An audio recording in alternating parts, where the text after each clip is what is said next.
Amen. Welcome, everyone. Good to be with you all. If you feel so inclined, I would love to see your bright, shining faces on this Pacific time morning and wherever you are. Beautiful. There's no pressure to, but it is nice for those of us who are watching in gallery view to get to see each other and know that we are in community together and that we are in satsang together, an important part of these teachings.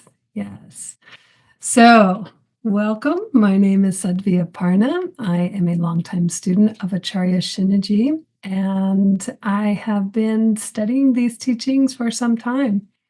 Today, we are exploring more of Bhaja Govindam by Adi Shankaracharya. This ancient text is an important text for those of us who are attempting to, yearning to know the self, to know that part of us which is eternal, that part of us which is infinite, and that part of us which will go on regardless of whether our bodies last, whether our minds keep going, whether our, as we're going to be speaking on today, whether our wealth and our youth and our community fades away, disappears in the blink of an eye, and we will have something that is eternal and something that keeps lasting. So, before we dive into these worldly attachments, which will be the focus of today's session, I would like to invite you to join me in an opening prayer. And in this opening prayer, we will be recognizing and appreciating and honoring our teachers, the teachers that came before them, this whole vidya or knowledge, and this whole understanding of the Atman. And so, Sachira, thank you for sharing this. Please join. Om Shri Gurubhyo Namaha. Om Shanti Prakashaya Namaha. Om Ayodhyanataya Namaha. Om Shunyacharya Namaha. Om Atmatattvam Namaha. Om Vidyatattvam Namaha. Om Suryaya Namaha.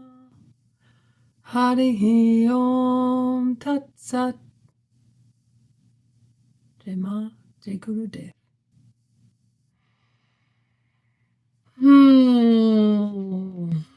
Let's find our comfortable seat together on this fine morning. If you are joining us live, you will see a few prompts in the chat. Thank you to Sachira on our Zoom host team who is helping us today. Those prompts will kind of give you some guidance on how to raise your hand when we come time for it in the beginning. And for the first part of the session, I'll be teaching and talking about the next theme. And let's look at what we're doing in general, just so we can orient ourselves. And for those of you who are joining us on YouTube, this is part of a companion series. And what is it a companion series to? It's a companion series to, can you share that? Thank you. It's a companion series to a 6-month weekly series of deep teachings by Acharya Shunya on Adi Shankaracharya's Bhaja Govindam. And in this companion series, this is intended as an adjunct to that deeper study, that verse by verse study. But in this series with me, we'll be doing more. I'm going to focus on just some themes. Obviously, with over over 6 months of teachings with Acharya Shunya. We won't go into, there's no need for me to go into a word by word, verse by verse exploration of that with you. But this idea, this theme, this concept of this class I had was to kind of help us to focus on a few themes. There's a lot of themes that show up in this teaching, but a few themes and key ways that we can start to explore for ourselves in a way that's called mananam, or contemplation, a deeper churning. So there's going to be 4 key ways in which we stay trapped in samsara, and 4 key ways in which we might find liberation from samsara. And I will share a few. Right now we're working on the themes that we are letting go.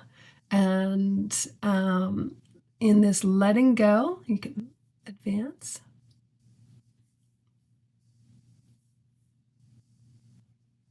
In this letting go, we've talked about impermanence. We actually got to really focus on impermanence and how understanding that our experience of life, our samsara, our day-to-day lived experience through our mental projections, through our habituated responses, through our engagement with the world, that of these we have to understand. And one thing we're being asked in this Bhaja Govindam teaching is to let things go, and to let go of this belief that everything we see around us is somehow permanent. And that impermanence, that feeling of impermanence, is one that we are beginning to connect with and maybe not feel so much fear around. Maybe we can start to see how, just by virtue of seeing that everything is impermanent, maybe we can hold on a little less tightly. Maybe we can start to let that go. And now we're going to move on to, so first we hold on to everything because we think that it's permanent. We're grasping, and yet we see things falling away. We see that things are not permanent. And we also have what are called these worldly attachments. And these worldly attachments, so what are we attaching to? Why are we attaching? How are we attaching to things that are, almost like ghosts in reality, things that are impermanent, things that are constantly changing? So what does it mean to be attaching to anything? And what are these worldly attachments that we're most prone to as individuals? What are the worldly things that grasp our attention and that hold our consciousness hostage, and that we're actively facilitating that holding on? So today we're going to talk about that. We won't go into each of these verses in great depth, but I have put the verses that most in Bhaja Govindam that most apply to this particular theme. I encourage you all to go and rewatch or watch for the first time the original teachings from Acharya Shunya on each of these verses, and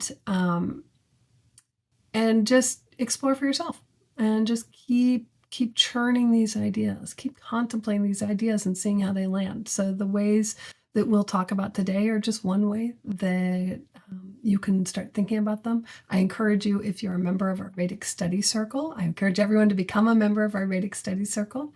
But for those of you who are already members, you can start to apply these teachings and start to share your contemplations in our community forum as well.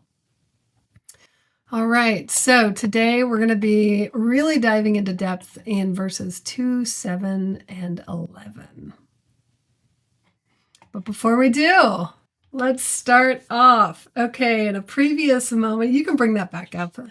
In a previous satsang, in a previous session, we talked about the storm of desires. And in an earlier verse, Adi Shankaracharya talks about the storm of desires. And this is what keeps us tethered.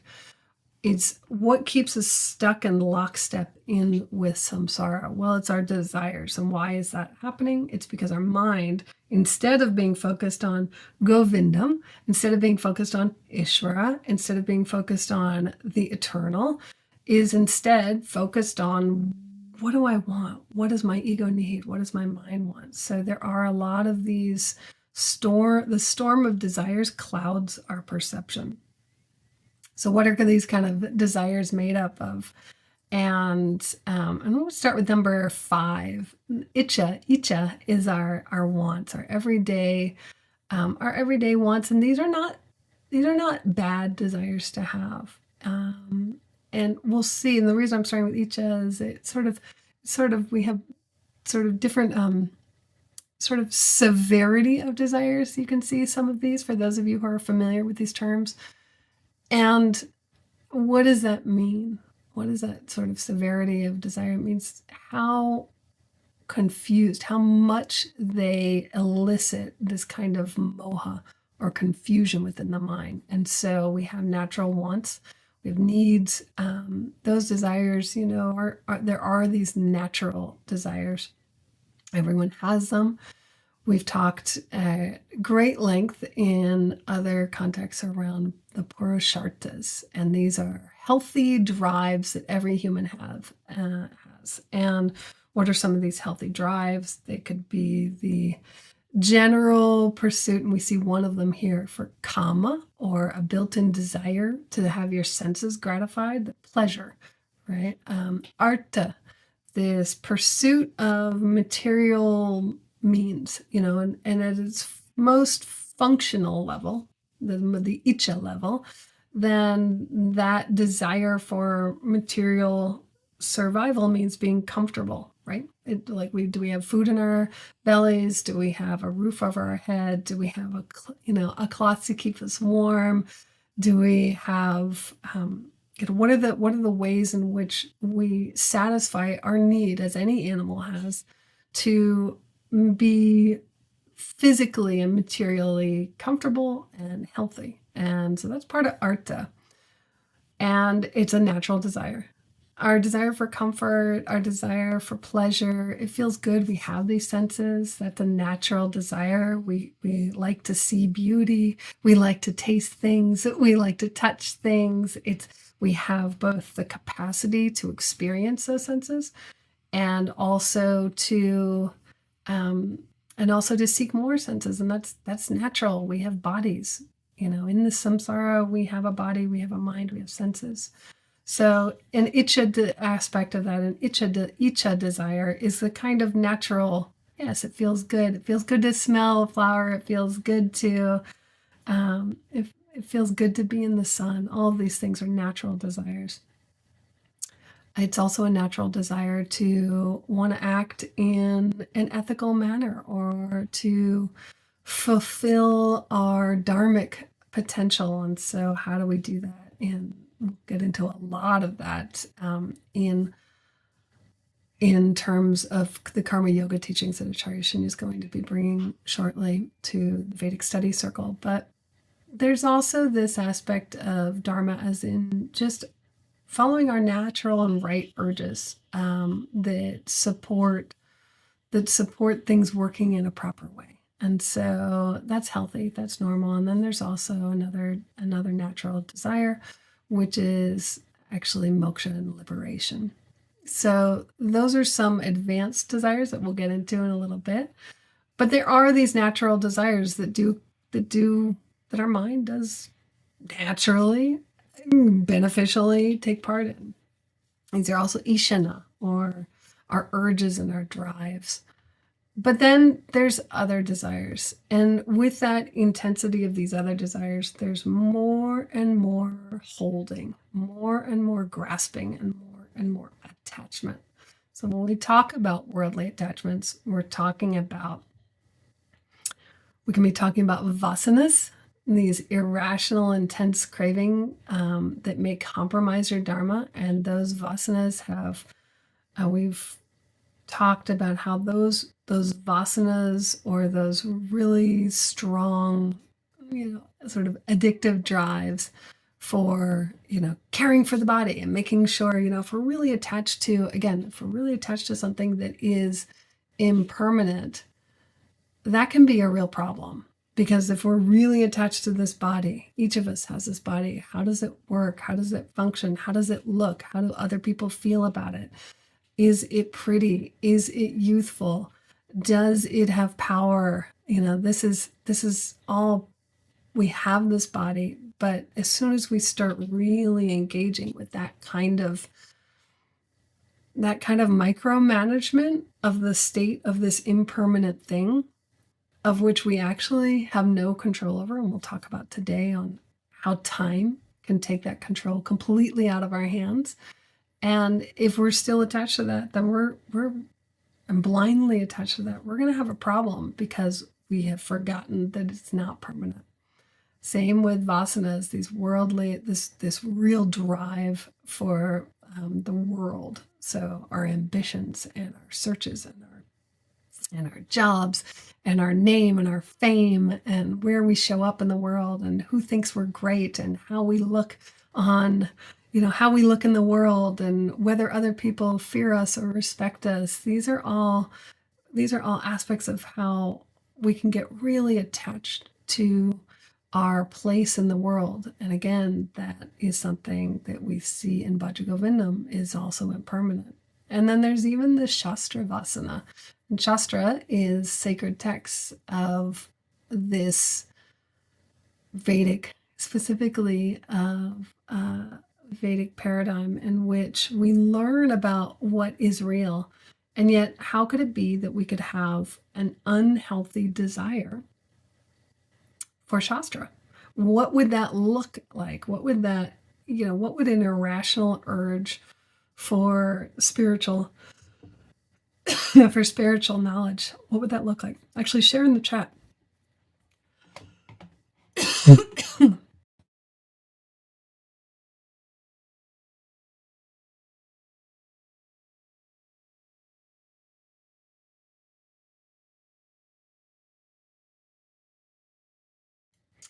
How could an unnatural, intense craving for Shastra throw us off?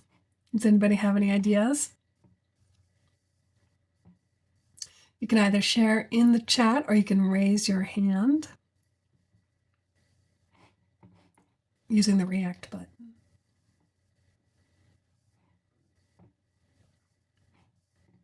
I ask this because it's going to kind of inform our understanding of some of these later, it's going to inform our understanding of what is important to let go and what is not important to let go, and what we want to pick up and how we want to pick it up. So we have one share where we are so consumed by the study and the concepts that we ignore other duties such as family. That could be a way.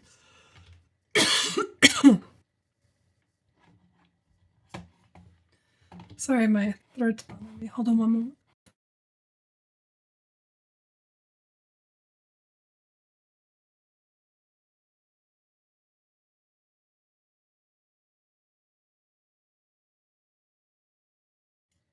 Anybody else have any ideas on how Shastra Vasana, or an irrational intense craving that could compromise your dharma, or any irrational intense craving towards Shastra, how that could hinder your path?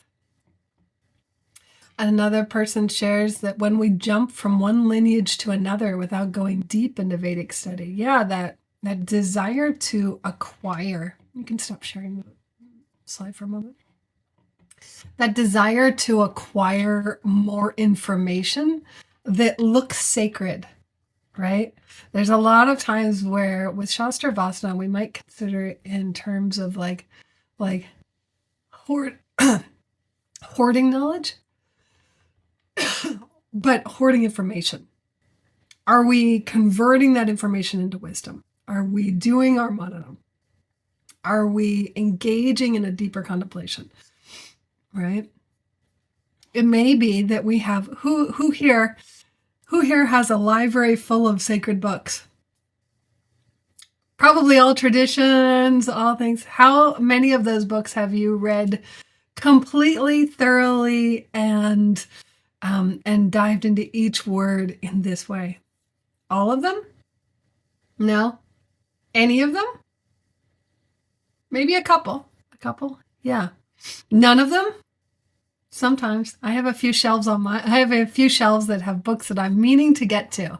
I'm meaning to get to, and there is a little bit of a pull there. There's a little bit of a, I have a, I want to know this, I want to know that, I want to know this. And that craving to know more is not evil. We don't put it in terms of sin, but when we are looking to focus our mind on what's important, but truly important, and within the context of the urgency of Bhaja Govindam, it's something to look at.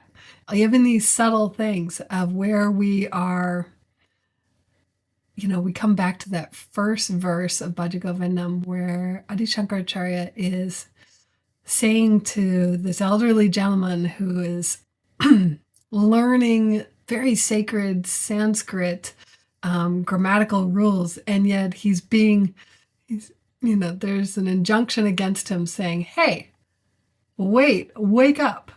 What are you doing? Okay. So it's an important reminder in this context of, these things that we place a value on that are not inherently bad can also turn into an intense craving for the wrong thing. Like we're so close, but we aren't actually turning that corner. And so Bhaja Govindam is all about shaking us up, hammering down where we think we're coming. We think we're on this path, and are we? How does our life reflect it? How does our mind reflect it? And how does our actions reflect it? And so cluing into these appreciable things like I'm studying, or I have these books and I have this knowledge and I memorized this and it's all really good, but is it where we want our attention to be? So we have a few more shares. This one, yes, intellectualization of Shastras rather than embodying the essence. And that is the core right there. You've named it, Shweta. That is the core of where Shastra Vasana can really trip us up, is if we're intellectualizing it, but we're not embodying it. So it's like we're so close, like we're right next door to the truth. And yet we're not holding on, we're not grasping on, and we're not imbibing and suffusing and becoming that truth. So, and there's another share from Praga, yes, like memorizing texts, but without contemplation. We can know, this comes up, and it's a lot in religion. All religions have these. Have you memorized these sayings? Do you say your prayers? Do you know them?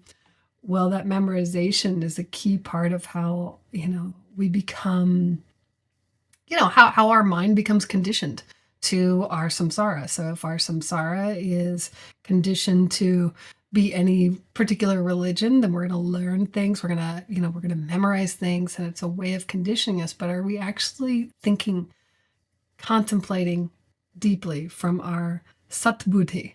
And Acharya Shunya talks about that satbuddhi, that truth, that higher awareness, that higher contemplation, that higher understanding, which is beyond our simple, and I say simple, our simple understanding of the world, and I don't mean that as super, I mean it more in terms of superficial, as in the surface.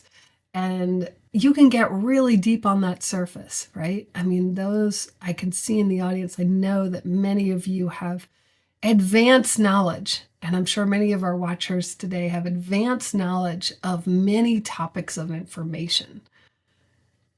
And that's different than this knowledge. And so we're always being drawn back again and again with every verse of Bhaja Govindam back to, no matter how advanced that information gathering is, no matter how aware and educated you are on the different, all the different vidyas or knowledge sets of everyday samsara.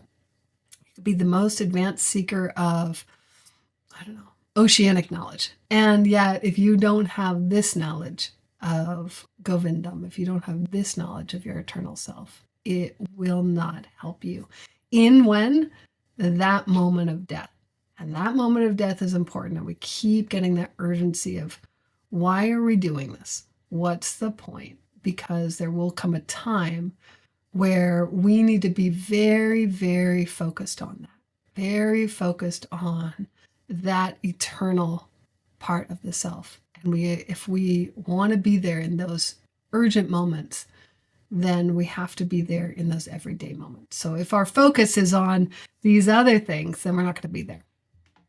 All right, a few more shares and some candid shares regarding how many texts that we've really gone into on in our shelves. Yes, some shared hardly any. Yes, hardly any of those texts have we really gone into. Now, that isn't to say you have to immediately throw them all out, but contemplate on how those are also ways in which our ego, our ahamkara, can hold on to something and feel like it's doing its duty, and yet might be, that elderly gentleman at the very first start of Bhaja Govindam pretty much felt like he was doing his duty, and yet he was missing it by a mile. So close and yet missing it.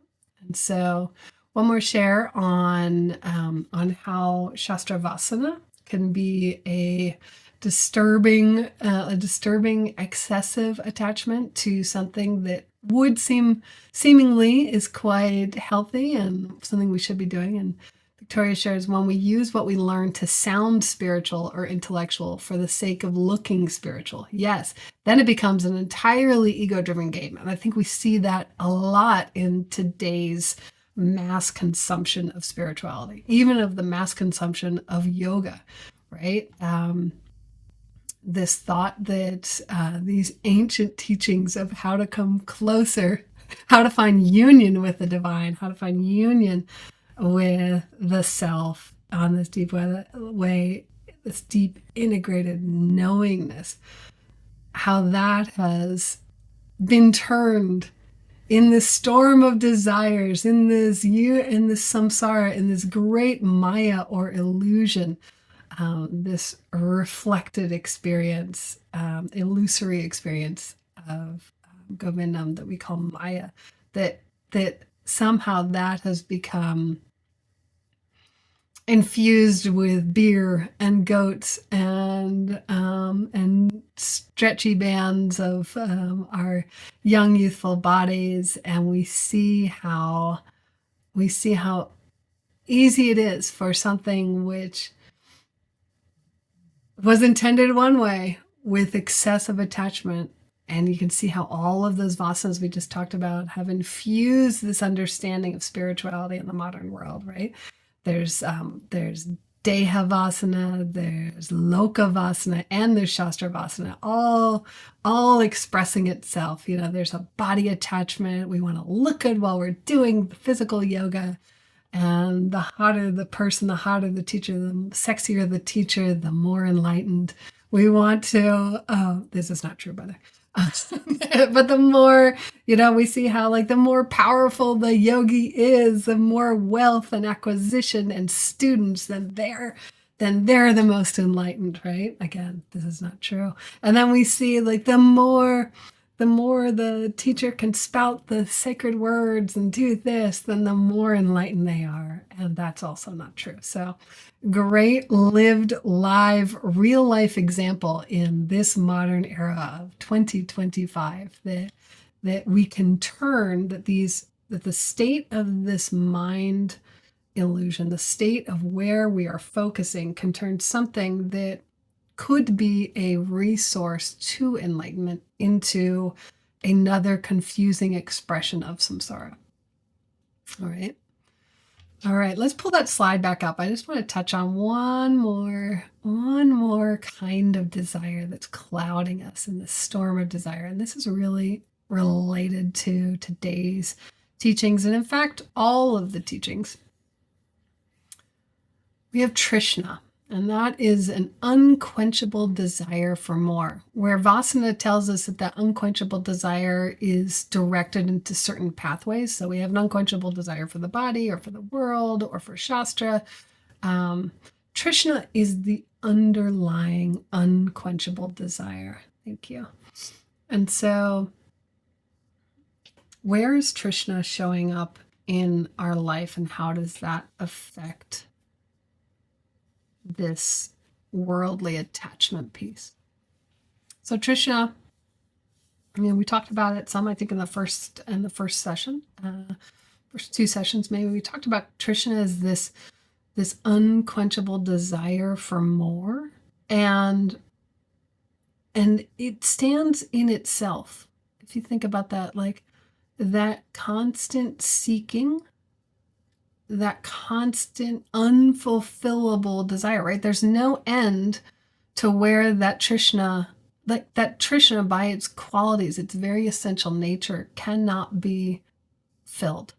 There's no amount of grasping that will complete it without santosha, without satisfaction, without cultivating a sense of contentment within ourselves. And that's a practice. All of us have the capacity for Trishna.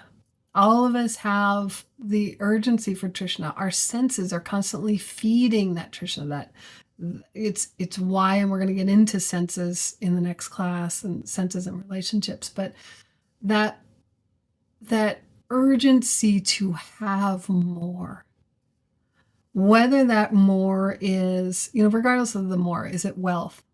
Is it youth? Is it power?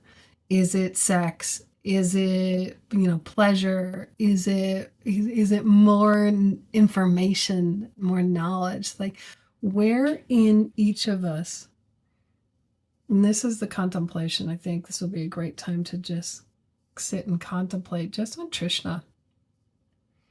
Let's close our mouth. Let's close our mind. Keep our mind open and close our eyes. All right. Take a nice deep breath in.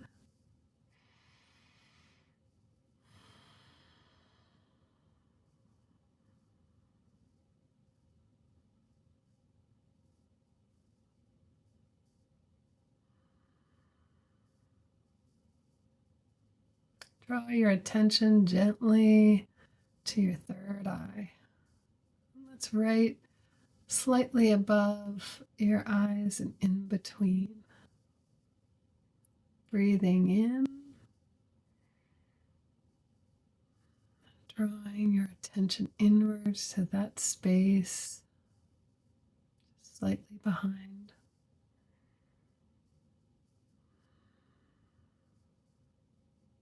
This is a beautiful access to contemplation right here.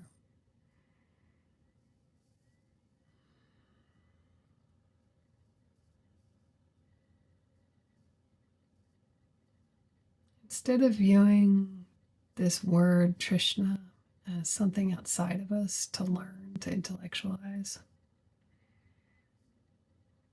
let's take this moment and just sit with it.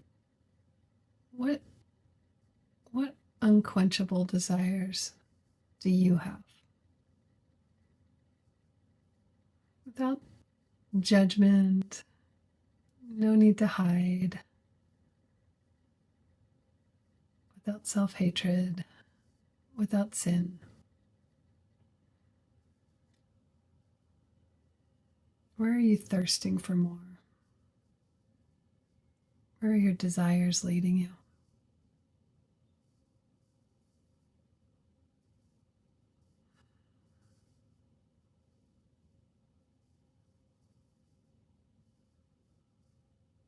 Where are your aversions pushing you away from? Is there something that you're afraid of, that you really don't want, that's causing you to run away? Is there something that you really do want, that you're distracted by, that your attention is really landing on?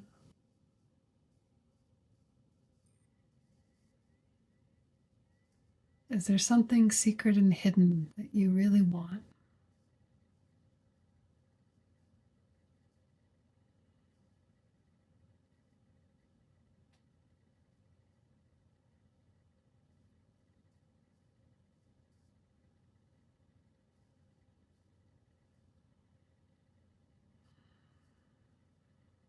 It's good to start to be aware of these things.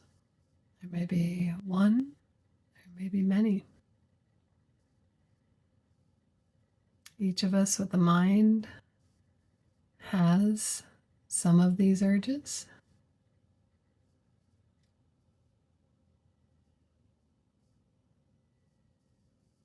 There may be something that surprises you. It's okay.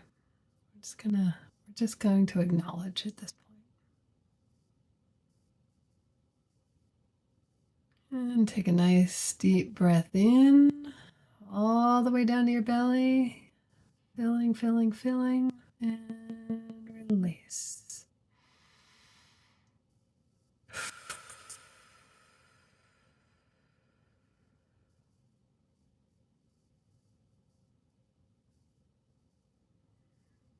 And gently rubbing your hands together, cupping your eyes, slowly pulling your hands down. We can take a look at those hands.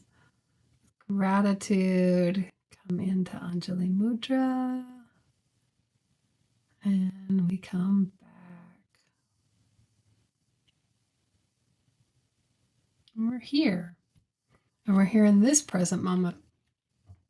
Did anybody learn something new for themselves? Was there a desire you weren't kind of aware of? Or was there a desire you're very aware of that you've been working with? Please share in the chat. Or you can raise your hand if you'd like to share live. That's welcome as well.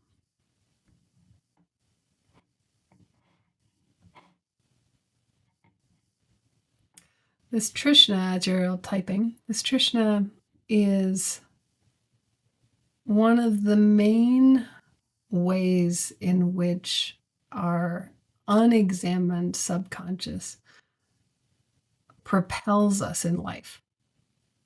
And so by examining it, we can explore it and we can understand it and we can start to make it not unseen, but seen.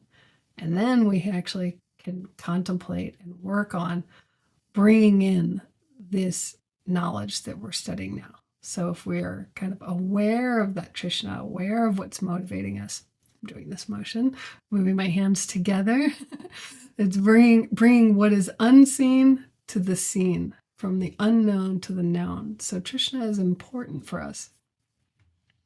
Does anybody have anything there? I think I see some typing happening.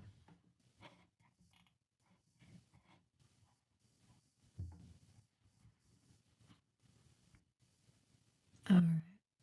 Would anyone like to share?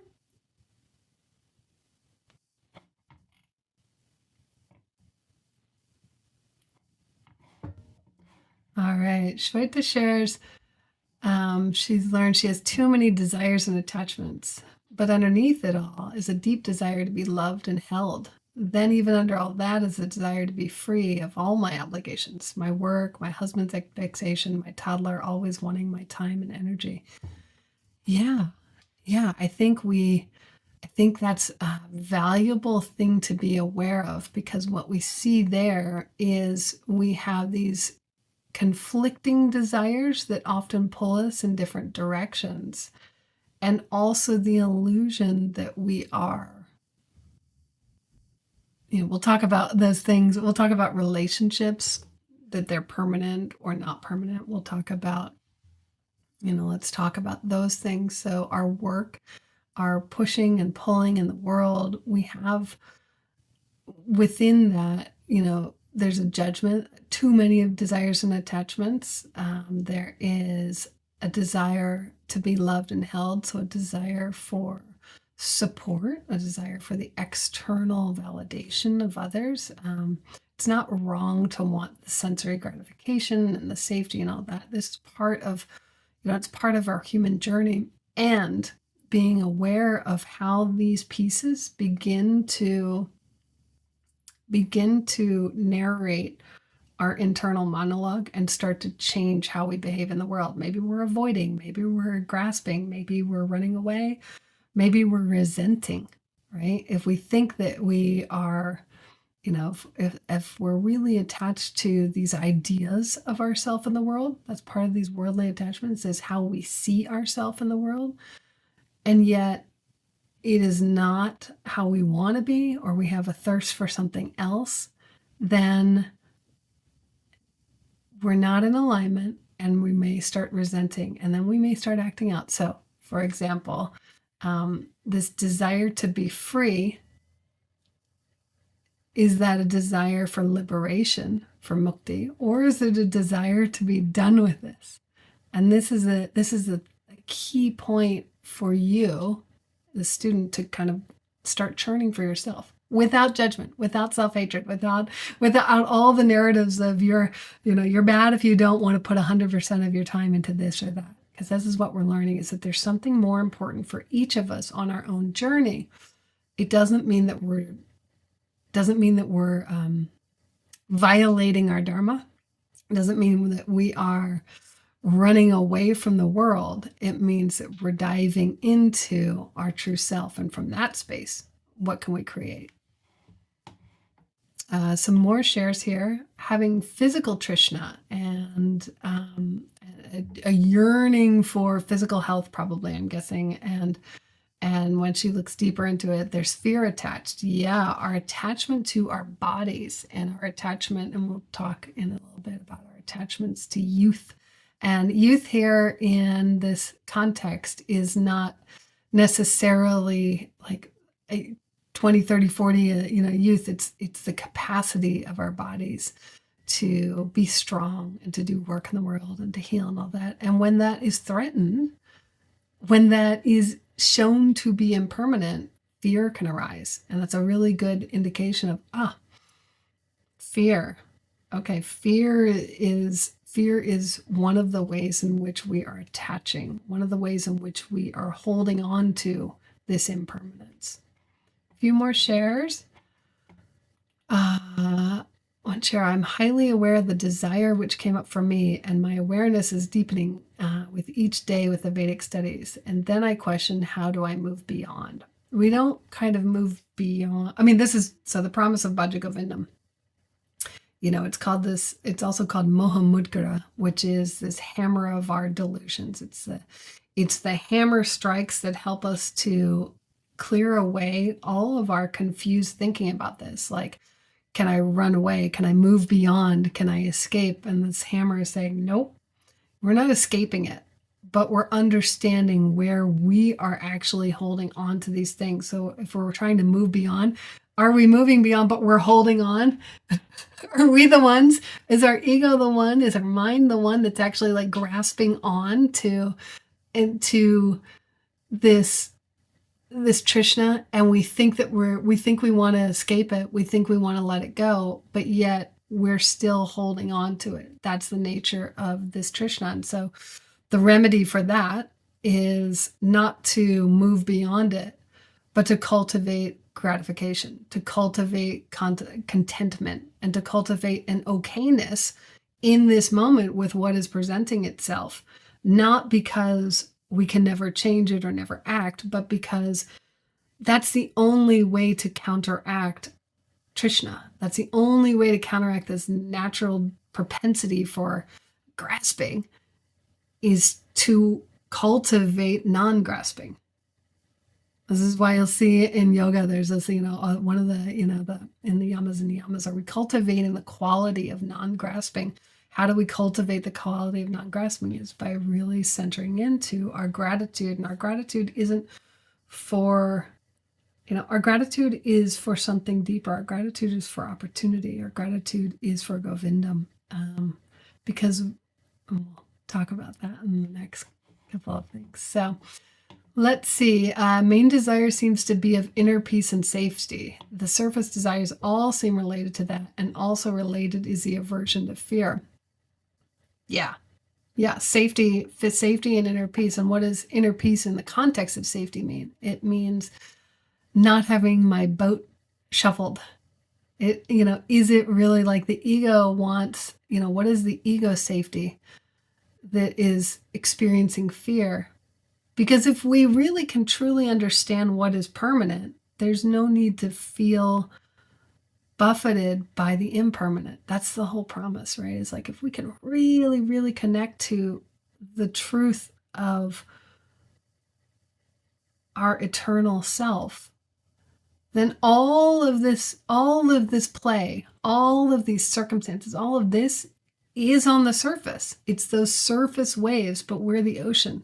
So if we're grasping, Acharya Shunya gave this analogy of like where we are grasping is onto like each wave that buffets us. And yet we're not even the boat, we're the ocean. And so, in an ocean, these waves come and go.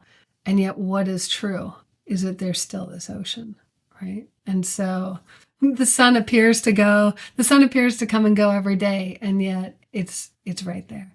So many examples of what appears to be real is not. And so our fear is the ego fear. Our fear is the fear of death. Our fear is the fear of loss. Our fear is the fear of irrelevance. What are our fears? Physical, mental, spiritual. These are all this fear piece. And again, this is not because it's wrong or bad to have fear. This is not a judgment on the experience of the ego having fear. We're just opening up to the possibility that that fear itself is another way in which we are grasping and holding onto impermanence. Okay. Yeah. So another share is working with my Trishna on food and taste, bringing this to consciousness and feeling this grasping in the grocery aisles for unhealthy tasting food. Yes, Pragya, we're going to get into that with senses, with our, how to let go of the senses and what we need to, sensory gratification and how that's a huge attachment because, there are physiological responses that we feel in our body and it addresses so much of, again, our fear, right? It's the fear of the experience and, in food and sensory pleasure is a way that the ego staves off both connection to self and also the fear of the reality of the impermanence, right? It's terrifying for the ego to have impermanence. Who else is like if you really sit here, if we all sit here and think on nothing's permanent and nothing's real, is that a comforting thought from the ego? No, it's terrifying. It's like, what am I holding on to? I'm grasping onto sand. There's nothing. That's, yeah, the ego feels a lot of fear. So when that fear comes up, it may be a good place to start to take a step back and realize, the part of me that is having fear is not wrong. The part of me that is having fear is not bad. But the part of me that is having fear has forgotten that this is all a dream. And currently it's a nightmare. Right? And so our connection with this text, our connection with this knowledge of Vedanta is a connection to and a hint towards that truth which is beyond what we are experiencing in this nightmare. And that connection is going to help us to wake up from this dream. And we're not there yet, but we're waking up. And so all Bhaja Govindam is focusing on is helping us to wake up to a truth.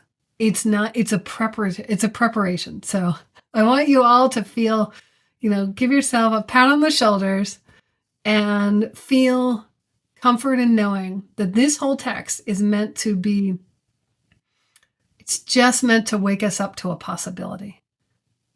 We don't have to walk through the final door. It's waking us up to the urgency and the necessity of recognizing that this is a dream and sometimes it's a nightmare and that there's something else. So that very first verse is a slap upside the head. Successive verses give us some hard truths. And then, as Shunya said, and then the rest of it is complete compassion for where we're at and an invitation to just let it go. Just let some things go and pick some things up and you will find your way. Some more shares. I have a few desires that have been quelled with Santosha practices, but pop back up. Yeah, I've been working with noticing the patterns. When do I turn to these Trishnas for comfort? I notice that they come up when I'm turning away from something uncomfortable, usually in relationships. Being in satsang and consistent sadhana is very helpful. Yes, one of the verses today says just turn to satsang. That's one of the things we're going to start picking up, and each one of you has already picked up by being in this companion study. Yeah, this is a practice. It's a practice because the ego has spent lifetimes, not just this lifetime, but many lifetimes, cultivating these same desires, these same urgencies, these same drives, and we've seen it again and again in this life. And so it may take more practice, more diligent practice. And it also is not difficult to access that part of you which knows the truth. Even now, you are able to. Whether you can stay in it or not, that's working with the mind. But each one of you, I know, has had the ability to access that truth already. And that's why we keep relating and remembering. Marcus shares that having a Trishna regarding time, procrastination or restlessness and having things done, also related to fear. Am I missing out on my journey? Yeah. That time piece is a big factor in terms of how things should show up. How long should things take? How efficient should I be? How much is life working out to my desires and machinations? So time is changeable. Time is the most fleeting of this Maya, right? Time is, and anything can change in a moment, as we'll learn with some verses today. So really working with that time piece and acknowledging that time piece is really powerful, because that is, again, we're connecting with impermanency. We're acknowledging impermanency, and where we are seeing our desire to have things happen in a certain time is also where we can see an opportunity to let go of our expectations while showing up, and following what's required of us, but let go of that. How do attachments happen? Attachments happen because we grasp on and we make that part of, we identify with and make that part of our inner landscape and monologue that's always talking in our mind. And so what are the ways? And you've already said it, and the students already said, like, starting to look at how time is the destabilizing. That's a destabilizing force for you, not because it's wrong to be on time for things, not because it's wrong to set goals and plans and all that, but because you experience discomfort when those goals and aspects are not met, right? So when your time isn't met, all of a sudden discomfort. And our discomfort is our aversion. Our aversion is a good indicator that our ego is involved and that we are being led by our mind into this world only of the impermanent. Yeah, last two shares. I believe my Trishna would be accepting the wholeness that I am, really knowing that at the core of my being, I am whole. And I think what Sakshi is referring to is that one desire that within preparatory practices in Advaita is called mumukshutvam. And mumukshutvam is that desire. It's the one vasana that we are encouraged to cultivate, and that is this burning urgency towards enlightenment, towards recognizing the truth of the self. And so there's a beautiful teaching, a beautiful preparatory teaching called the Sadhana Chatushdam, and that is the fourfold path. And the fourth path is, or the fourth aspect of preparation for the Vedanta student, is to cultivate that urgency towards self-realization.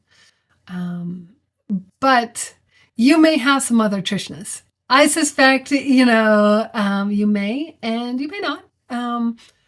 And Trishna in that would not necessarily apply in that context. But I wanted to give everyone the context in which I know you were intending it, which is that you do have a burning desire for self-realization at the core of you and the wholeness. And that is a very good thing for each of us to keep us on this path, right? It's that desire that brings every one of you back again and again, back to satsang, back to our teacher, back to these shastric texts, is that desire to know the self. So it's good to cultivate that thirst until it can be, if that becomes an unquenchable flame, that isn't necessarily a bad thing. But we're specifically talking about sort of, I don't want to say pathological as in evil, bad, or disease-ridden, but there is sort of this idea that we brought up earlier, which is the disease of the mind. And the disease of the mind is this confusion that we are all of the things that occupy us every day, all of the things that come into our experience. And so that is a wrong idea of thinking. Yeah. All right, let's move on. I want to move on to our original teachings for today. So, Tara, can you share the next slide?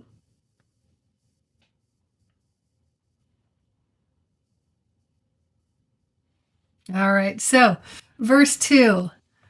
O deluded mind, give up your thirst to amass wealth. Give up this Trishna for dana. And we see it as that third word up top, the dhanagama trishnam. Give up your thirst to amass wealth and instead devote yourself to thoughts of the real. That's thoughts of Govindam. Be content with what comes to you through your dharmic actions in the normal course of things and enjoy a happy state of being. So here we're told, like, this Trishna, it's an invocation for us. Like, see your Trishna, see what it is that's pulling you towards. Is it your desire to amass wealth? Here it's here wealth can be all of the things in which, and I put, you see here, it's like maybe it's material, financial wealth. Maybe it's your nice watch. In one of the satsang Shinji said, can you have a timepiece? Can you have a watch that doesn't have to be, it doesn't have to be a Philippe Patek or like a really expensive watch. Can it be a timepiece? Can it just, tell you the time? Can we meet our needs without attachment to more? And that is, in this verse, Adi Shankaracharya is guiding us that the way through this Trishnam, the way through this is to devote your thoughts to the real. Devote your thoughts. So this, whatever wealth you attain, there's the saying, like you can't take it to the grave. And whatever wealth we have, we already know that it's impermanent. We know that it can go away. But yet that Trishnam, it may not be that Trishnam for you, that desire to amass wealth, it may not look at like flashy and showy, but are there ways in which you are focusing your attention entirely on, say, work, to the exclusion of, well, I can't come to satsang. I want to spend more time on this project, or I want to, or I can't. I don't have time for meditation. I don't have time for my morning practice. I've got to do this thing and that thing and the other thing. And many times, you can stop the share now. Many times we may, in this kind of refining process of the ego, look to, and this is what I want to encourage everyone as you're doing your own mananam of, like, look to not necessarily the gross examples, the big examples, the the really obvious examples, but are there examples in your own life where this may apply? This thirst may apply in the sense of, is that amassing of wealth or comfort or whatever? Is that coming in the way? Do you use that as an excuse? Is that a reason to not connect with yourself? Which isn't to say you should drop everything and come to every class and do everything. But are there moments where you choose not to look inwards, not to connect with truth, not to settle down into yourself, but instead are using that time to ambitiously to grow more, do more? You can still do these things in samsara, but if you can do those things with an enlightened mind, then you can do them without attachment to outcome. You can do them in a dharmic way. We had a share earlier about wanting to, the combined, I know my dharma, but I want to run away. And this thing of, and this is without judgment, many of us know we know what would help us. And yet, are we running away? Are we looking with one eye open? Are we, are we listening? Are we checking our social media scroll as we're in satsang? Are we exploring? Are we trying to multitask? Are we, what are the ways in which we're still putting one foot in the world and not even giving ourselves this moment of connection? So if that's familiar to you, if you have found ways in which maybe you're not searching to be the next Jeff Bezos or Elon Musk, maybe you're not constantly hoarding wealth in a frankly pathological way, but are you focusing your entire attention on your physical and material success and not making efforts to know the self?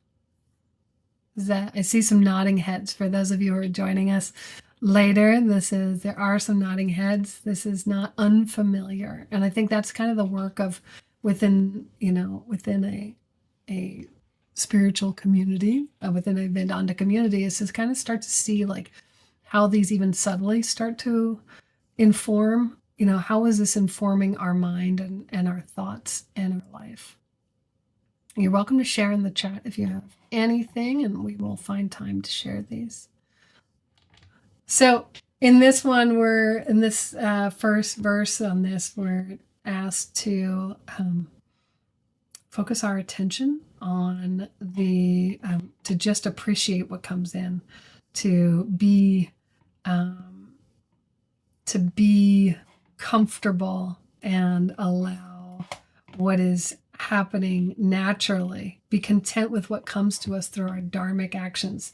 And those are dharmic actions not only of this lifetime, but of past. So what does it mean for dharmic action? It means to act in a way which is honoring that eternal nature in all things and supporting and uplifting in that way. So it doesn't mean that we are constant, like that we're dependent upon what comes to us because of all of our maybe illusions about selfless service. But it means that things are coming to us in the course of our life, and we have much more inner wealth than we may realize. And so can we be unattachedly, okay, that's not a word, but with unattachment, can we look to how we can do our duty, fulfill our wealth needs, whatever's coming to us, appreciate it, and maybe even share it with others. But are we able to not just make that the whole focus of our life? The whole focus of the modern life has become grasping, working, seeking. And it's this text, this verse is again giving us a wake-up call to stop doing that. find some time in your life to stop doing that. Yes, you'll have your everyday, but stop doing that all the time, because you have to make changes to the way that you engage with your mind and with the world. All right. I see some action in the chat. There was a share earlier that came in at the end. Speaking of Trishna, and also with sadhana, or spiritual disciplines. And Victoria shares, in the past, I found myself having Trishna, that unquenchable desire and urgency to acquire with my sadhana, where I believe that if I don't meditate because of an early morning flight or a schedule shift, I'm not okay. My whole day would then be off, like not brushing my teeth. This is what I told myself. And then I overheard a woman telling a friend that if she didn't do her practice in the morning, her whole day was ruined. And I heard my own voice through her. Yeah, we see it, right? It's so powerful when we hear other people's like directly speaking to her. Oh, yes, I resemble that. And then she realized that this was Trishna, an attachment, and she was missing the why. Yeah, this is a way in which Shastra Vasana can sort of happen, is that we miss the why of what we're doing. We get so attached to the mechanics of our practice, and it becomes mechanical. And it's good to have spiritual discipline, as in consistency helps us to retrain those deep patterns of the mind, right? So that consistency is valuable, but it is also the chains that bind us, right? It can also be a source of, both a source of Trishna and a source of bondage. Her new mindset is that 5 minutes of practice or some silent chanting on a plane is enough. Life is the practice. I can practice while brushing my teeth, walking the dog, putting my clothes on. No one moment is less sacred than another. That is so powerful. Yes, no one moment is less sacred when we realize that it's all sacred, that we are the sacred, that each and every one of us is sacred. Each and every one of us is that eternal commitment and understanding of Govindam. Each one of us is infinite. And so all of this over top, whether it looks like a boardroom or a plane or your morning drive to work, what if each of us is Govindam? And now each of us is Govindam brushing their teeth, and each of us is Govindam narrating a story, and each of us is Govindam overhearing another aspect of the self reflecting for us something that we need to know. And so this is such a beautiful way to be with these teachings in the everyday, right? Less holding, but more being. Pragya shares in relation to that share that Shunyaji, Acharya Shunya, had said, don't make yourself a cozy nest in samsara. And she does spend time and thought in samsara, making my surroundings nice and continual upgrades. And maybe I'm cozy here in samsara, and that keeps her from spending time being with Ishvara. Yeah, that's really true. And I think that's, again, it's sort of how we can use our sensory needs and our sensory desires to also bind us. And then what happens if we're not cozy? Can we still have our practice? What happens if we don't have our special incense or our comfortable asana, our comfortable seat, or also what happens if we no longer have the body of our teacher? That's not a very comfortable thought, but right now we do. And right now we have these things, but we also have the capacity to be in that. And this is the promise. You can have the capacity when you're fully aligned to connect always with that eternal self. And then it doesn't matter what the outsides look like. You still know who you are, where you are, what you are. And that is infinite. Yes. And there's a quote from Baba, and this is Baba. There's a quote from Baba that someone also wrote in the chat that says, don't build a house on a bridge. Yes, this is a moment. This life is a moment. Bhaja Govindam is telling us that this life is a moment. We have one opportunity from this moment to the next, one opportunity from this dream nightmare to the next. And that is the moment of death. we come to it again and again. This is the urgency. So everything we're doing is preparing for that moment. And why are we preparing for that moment? Because this mind keeps going. This mind and these learned behaviors and patterns keep going from lifetime to lifetime. So understanding that part of us, there is a part of us that keeps going and keeps learning, it keeps growing, but also keeps staying bound. And so what we can do and where we are mentally and where we are conditioned wise and where our thoughts turn to when we're not paying attention, where is that? And the more that we put our attention and put those thoughts intentionally on God, on Govindam, on eternal, on Ishvara, the more that we do that intentionally, the more we train our brain, the more we train our thoughts to be turned towards it. So when we have that moment, we can take right action and be aligned, be turning towards Govindam. Instead of finding ourselves in that last moment thinking about all the things we didn't get. Oh, I didn't do this, or all the things we didn't do, or how, or even how identified we are with the discomfort in our body, right? At the moment of death, many of us will be physically uncomfortable. I would like to believe that we can all pass peacefully in our sleep with a smile on our face, chanting Govindam, Govindam, Govindam. I want that for each one of us. But the likelihood is that our bodies will be in pain and our minds may be scared and we may be in a different place at that moment. And so this work, this opportunity, this is where the urgency of Bhaja Govindam comes from. It's like in this, right now we know, right now each of us is sitting comfortable on our seats. We have safety, we have quiet. I'm looking at beautiful shining faces who have been able to take time, who have internet access to be present, who have desire to be with their teacher and with her teachings, and even trusting in a student of your teacher to keep going with this contemplation. But that isn't guaranteed because everything here is impermanent. And so this work, we keep coming back to it. And hanging out in, let's get to the next verse. This one's good in terms of this.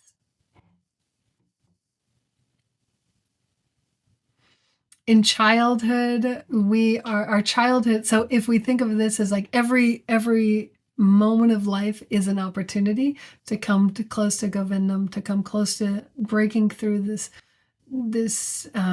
ignorance of what is real. Then in this, we see the childhood is lost by attachment to playfulness. We don't even know. When we're kids, we don't even know that we should be putting our attention onto the eternal. Although some of us have had that experience. And but in general, this moment, if we have this limited time in a body, what's keeping us distracted? What are we attaching to instead of thoughts of the Parabrahman? What are we attaching instead to? Well, in childhood, we're playing. We're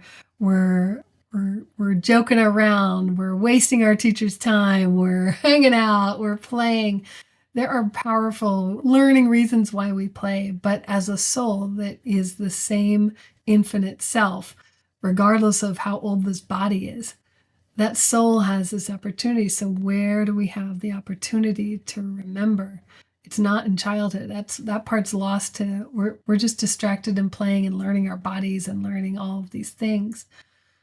Youth is all the way up until old age. So it's not just teens and 20s, but it says youth is lost by attachment to woman, and we are a universal Advaitin principle and lineage. And so what this means is, we can also apply that to all of our desires for the other sex or for the same sex or for any gender that we are desiring. And so it's lost, like this youth, a lot of our youth is lost to our sensory pursuits, and it's lost to our reproductive desires and our urge for relationship and family building and community building and attachment to lust and our lusts for things. What are our lusts that come up? And those trishnas, those kind of trishnas are, it may be for sex, it may be for romance, it may be for there's so many illusions that can come up in relationships.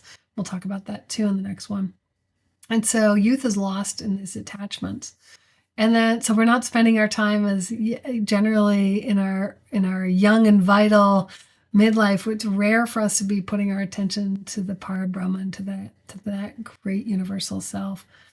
And so, when would we do in the old age? But in old age, what are we doing? As soon as we're stopping, if we've had our families, or if we've reached a level of material completion, maybe our hormones have changed, we're not having those drives, those unquenchable desire for more sex or more drama or more relationship. But what's happening now? We're turning to worry, right? Now we're worried about the whole setup. How many hands raised, how many of us are currently spending at least a fair amount of their day worrying about what's happening in the world right now? Yes. Of course. This is the old age is all the old age is here is, we pass this old age, or this final time of life where we're not just unconsciously playing and learning and doing all the things as a child. We're not focused so entirely on our building of families and our reproduction and our sexual connections and our romance and other people in relationships so much. So we have this opportunity in old age, and what do we spend it on? We spend it on worrying about the setup. We spend it about worrying about politics. We're worrying about what will happen when we die. We're worrying about what's going to happen to our families. We're worrying about all of these things. And in this context, that's a waste, right? Because we talked about the urgency. We have these times. We're now here. And where do you want to put your attention? Where do you want to put your focus? Hardly anyone wants to be lost in Parabrahman. Thank you for sharing. Hardly anyone. So that's rare, right? Hardly anyone wants to be lost in these thoughts. So it's rare that you're here. It's rare that you've found this knowledge. Don't forget that that's special. You found this knowledge, you found a teacher, and it is rare to be. Hardly anyone wants to be lost in thoughts of Parabrahman or thoughts of Govindam, thoughts of Ishvara, but you do, right? So take advantage of that. You want this. Can you find it? Can you do it? All right. And then we see verse 11. More on these worldly attachments. So the worldly attachments so far, we've talked about this attachment, the fundamental attachment to the fundamental Trishna, or that urgency and that unfulfilled aspect of us that's always wanting more. So that unfulfilled aspect of us that always wants more, as we're told, don't follow wealth. That's not going to get you there. We've told that it's likely that you've wasted your youth and your middle age and potentially your old age unless you want to focus on Parabrahman. And then so we got to change this, turn this boat around for our attachments, and we're implicated to don't boast of wealth and friends and youth, dana, jana, and yavana. Don't boast of these. And this boasting, Acharya Shunya talked about, her translation was actually in terms of pride. And so what do we take pride in, and what complacency do we approach these things? We have very little, our ego thinks that we have control over these things. Do we? Do we truly? Each one of these are destroyed within a minute by time. So in the blink of an eye, kala or time can interfere with each one of these. And so this pride that Acharya Shunya, she talked about, this garvam. Garvam is also, you can stop sharing now. Garvam is also, here it's called boasting, but it's an internal, it's an internally experienced as well as external experience. Like right now, there's a lot of external boasting of, that picture was like the social media, the selfie, we have wealth, we have youth, And we have a big, our friends and wealth and youth, we've developed over the last 20 years worldwide this culture of boasting about these very things. So clearly it existed in the past. Adi Shankaracharya made mention of it. It was important enough that it's in his original 12 verses to say, don't do this. Don't do this. And yet, culturally, we are engaged in this, broadly engaged in boasting and feeling prideful about these things. And why do we want to not feel prideful about these things? Like, what's to be proud of? Why are we holding on to that wealth? And why are we holding, that idea of it's really holding on to when we're boasting, it's the idea of that, because it creates an identity for ourselves. Like, I'm wealthy. I'm youthful and fit and have these skills and capacities. And I have all of this network and friends that can support me. So why is that a problem? Why wouldn't we want to have that? And Acharya Shunya talked about there's an entitlement there, or there's she called it an inner pride. And I would say it really is an entitlement as well. So like, where is that entitlement coming from? We feel entitled to these things that have happened to us, but we're told they can change in an instant, right? We can see, like, if you've had an experience with health that has made you incapable of doing things, then it can go like that. You can break a bone, you can do whatever. You can have these things change instantaneously. And so if you identify only as the person who can, say you're an Olympic skier and that's your whole identity, that's who you are. And then that moment comes when that is not the case, by time or circumstance of which you had no control over. Are you still real? Are you still a person? Are you still the self? Or are you left flailing because your whole identity was this? Right? So where are we, and the same goes for,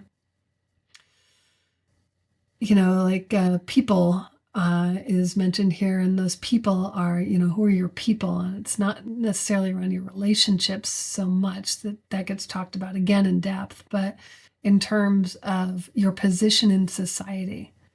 I'm an important person because of this. I have value because these people feel I have value. I am the leader of this. Maybe I'm a team member, or how are you identifying? This is a contemplation. So how is your identity fused? Because this is why we don't want to hold on to these worldly attachments, because the ego fuses itself with each one of these and forgets who it is, right? So it's that fusing that's the problem. It's not having community. It's the thinking that you're only that community. And therefore, if we think that we're only that community, what happens if we disagree with them? What happens if our tribe turns against us? What happens if it becomes, in terms of tribalism, what if we find ourselves collectively against something, and that has to become our identity? We see this a lot now in what's happening in this day and age, is people being trapped by their associations with ideologies, with people, with things that they don't necessarily believe, but that's their whole identity. If you don't have an identity separate from that, then where are you? Where are you left? And that's left ultimately in a lot of fear and chaos, left in the delusion. So we have to, as students of Govindam, as students of the knowledge of self, then we have to look at all these ways in which these attachments to our identity are keeping us trapped. All right. And also with wealth, I'm a wealthy person. Well, stock markets crash and things happen. And are you still okay with who you are throughout that? What happens if circumstances change? Can you still be you? All right. These are contemplations. I would love to hear, or love to have you share in the community forum about your deeper contemplations on these. Really, on that verse is really powerful, um, and we think again, how does it relate to you? Think on, with each of these verses, what is the subtlety of how you can relate to this?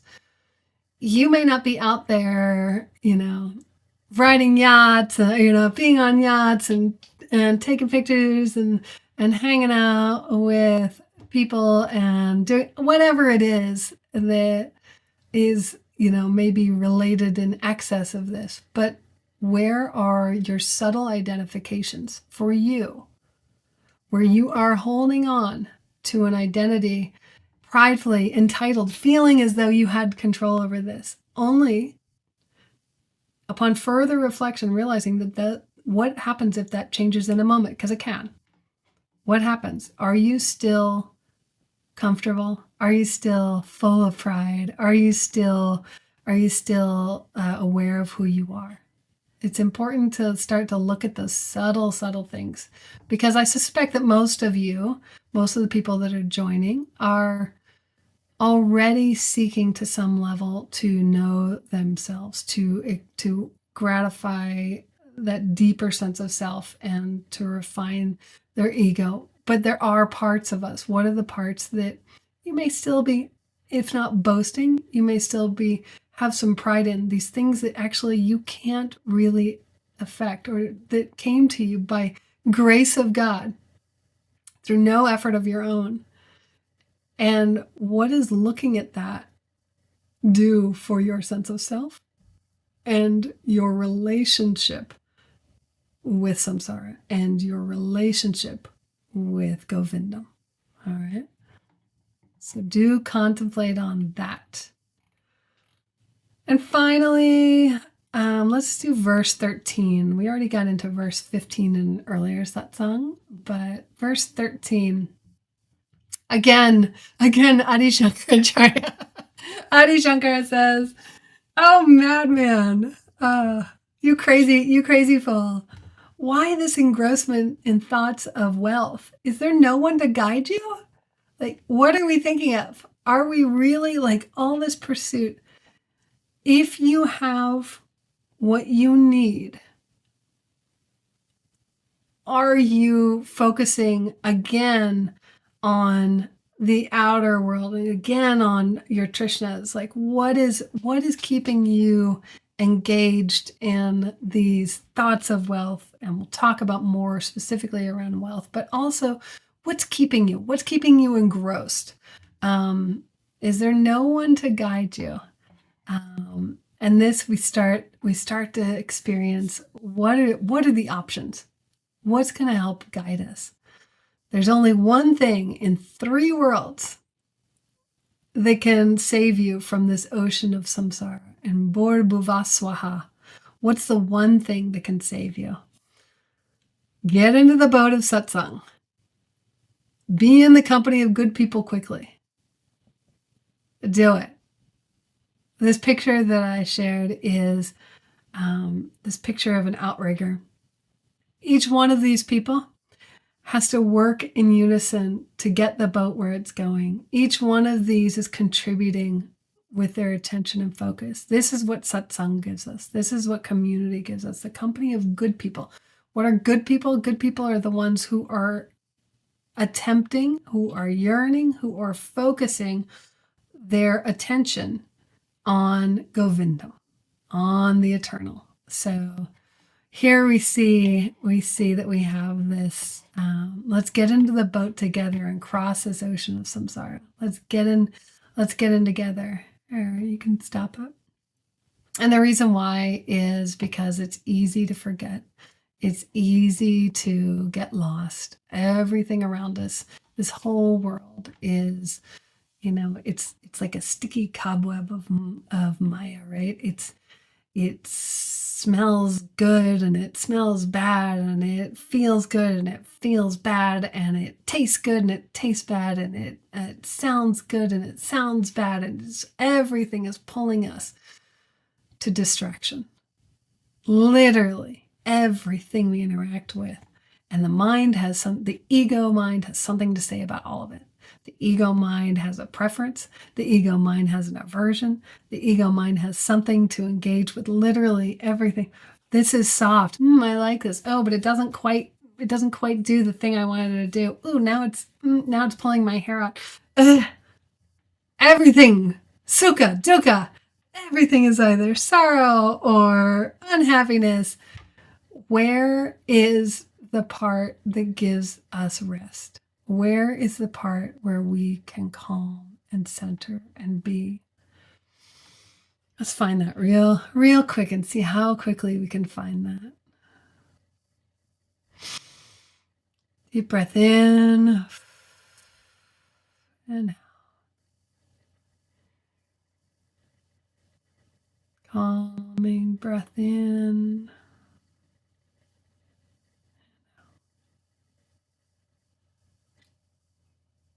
Bring your attention not in that wonderful third eye, but all the way down into our hridyam, right near the heart, that heart chakra, right here in the center of your being.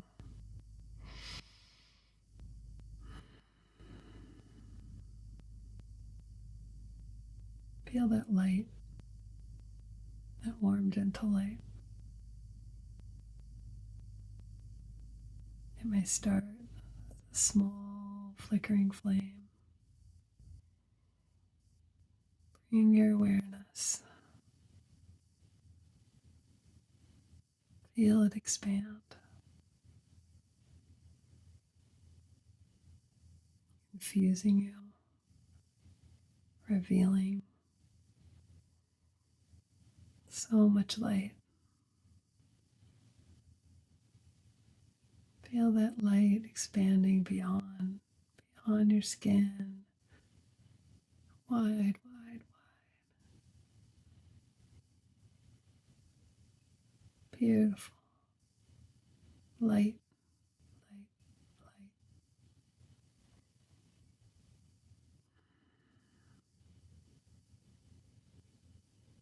The birds singing, the light in them.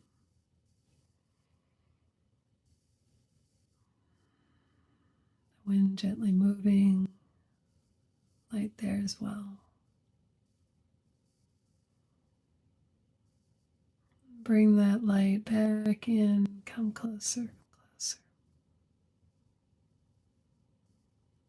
In through all the body cells. Bring our awareness back on that light, just right there in the center. Warm glow.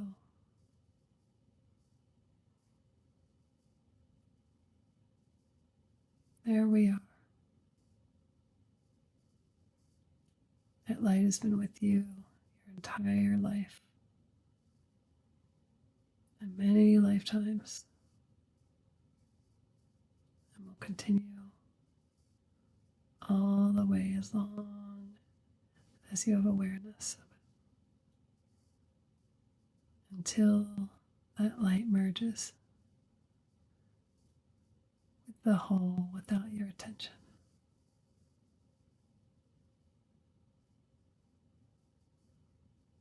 Gently bring your awareness back closer to the surface.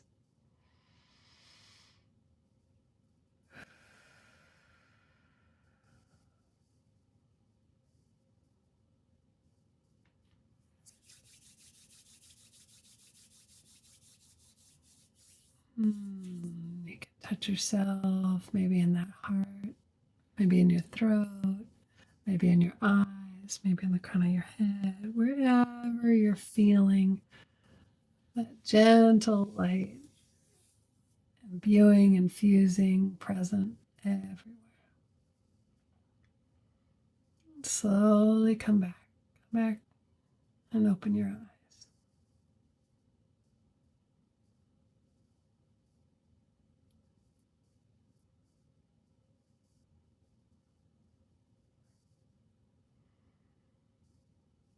This feeling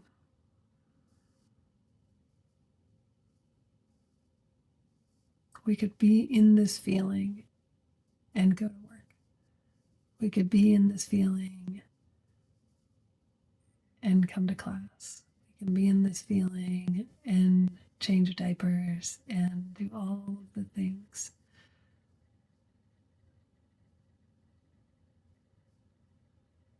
But it only works if we're focusing our attention on that feeling and coming back again and again. This is the promise and the warning of Bhaja Govindam. This is why it's urgent. There's the urgency there. If everything surrounding you is attempting to bring you out of that, then your commitment to coming back to it is what's important. You have the capacity, each and every one of you. So all we're doing now is understanding what keeps us attached and what we can let go, so that we can be in this space again and again, more and more, until it becomes a constant experience of Govindam. With that, I bring our day to a close. I believe we have 2 weeks until our next meeting. I think it's on the 12th, but we will post in the Vedic Study Circle, and I will look forward to joining you all live at that point. I encourage you to share in the community forum what your experiences have been. In fact, I'll start a thread in the community forum that you can reply to, so that we can kind of keep them focused and we know where everything is. If you're joining on YouTube, again, I highly encourage you to join Acharya Shunya's Vedic Study Circle. It is free, although your donations are very welcome.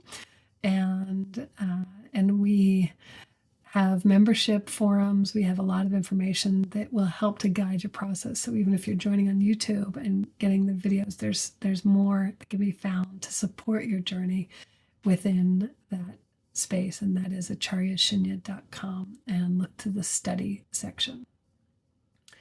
Let's close out with our closing prayers. And for our closing prayer, I would like to invite our Zoom host, Suchira, to lead us out with this beautiful Upanishadic prayer. And this prayer helps to, it's a request to Govindam, a request to Ishvara, to Brahman, to guide us in this journey from darkness to light, from untruth to truth, and from this wrong thinking that we're trying to get over and through with Bhaja Govindam, that somehow this life is all there is, and into this understanding that there's something more that's eternal. So I welcome Suchira. Thank you.